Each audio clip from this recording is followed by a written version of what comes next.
கர்மாவை நிறுத்தினால் பாபம் உண்டாகும். நித்தியம், நைமித்திகம், காமியம் என 3 வித கர்மாக்கள் உள்ளன. நித்திய கர்மாக்கள் எப்பொழுதும் பண்ண வேண்டியவை.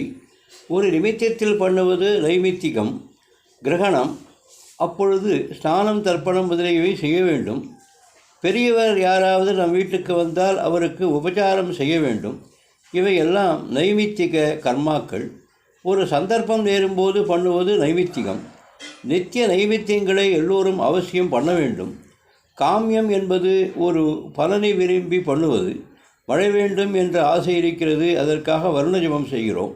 பிள்ளை வேண்டும் என்ற ஆசை இருக்கிறது, புத்திரகாமேஷ்டி யாகம் செய்கிறோம். ஆயுளை உத்தேசித்து ஆயுஷ ஹோமம் பண்ணுகிறோம். இவை காமியம். இவற்றை ஒருவன் பண்ணிதான் ஆக வேண்டும் என்ற கட்டாயம் இல்லை. அவசியம் நித்திய கர்மாக்களான சந்தியாவந்தனம், தானம், தர்மம் இவைகளை